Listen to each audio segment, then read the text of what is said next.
Dogs are more zen than any person can be. It's like there's no like 5 minutes ago, there's no 5 minutes from now. They're like completely in the moment. And if you hang out with dogs long enough, then you get to be in that zone as well. And it's a really refreshing place to be. Paco was definitely the inspiration for the company. He was a pit bull. He taught me everything I know about dog training. He was a certified therapy dog. When I started doing this, there was no such thing really as like being able to get a custom collar. I mean, I couldn't find anything that was well made in leather. Either it was decked out in spikes and I didn't want to give people enough of a reason for him, you know, to cross the street when they saw him, or, you know, it was just very poorly made with like flimsy plastic. I made one, said Paco and studs. Paco Collars was born. Leatherwork in itself is kind of a dying art.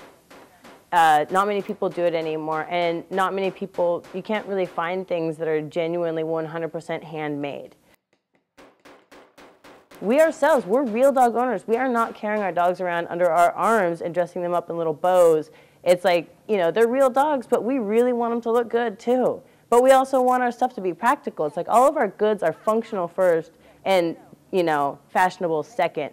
Not the other way around. I was thinking the black or brown. I was thinking more because you know how it's white. Because it's funny is he was all black when he was born, and as he got older, the size went gray. We all turned gray, right? Yeah. A pet is definitely an exact reflection of the human that owns it. So for as much care as you put into dressing yourself every day, people want their pet to reflect that. So, and it's really nice to be able to put together something that really exemplifies the pet's personality. So people will have a specific idea of the type of collar that they want or the type of look that they're going for, and one of the things we do is work with them to come up with the perfect piece with their dog.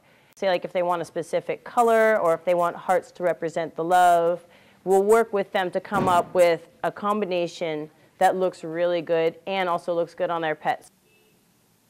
One of the things I actually enjoy is being able to make other people's visions come true. I went to UC Berkeley to get my undergraduate and I majored in art practice. But the art practice program there is not a hands-on program, it more trains you to be a gallery artist. And you know, you basically learn to create, you know, stories about why you made a piece of art. You learn to critique other people's art, and you basically are just kind of making stuff up all the time. There's not really any practical real-world use for it. We'll be at work, we'll be hanging something, and, you know, I can, like, eyeball it from there, whether it's, you know, straight, and I'm like, eh, eh, eh. That's the only practical thing I learned from my college education. And I've always been like a crafts type person. I always like doing things with my hands.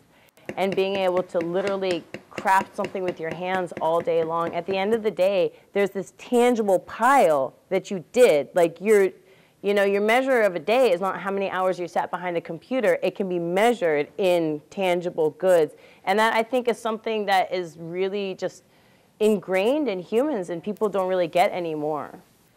I want to be able to like have artists make a living wage. I want to be able to like do what I love for a living.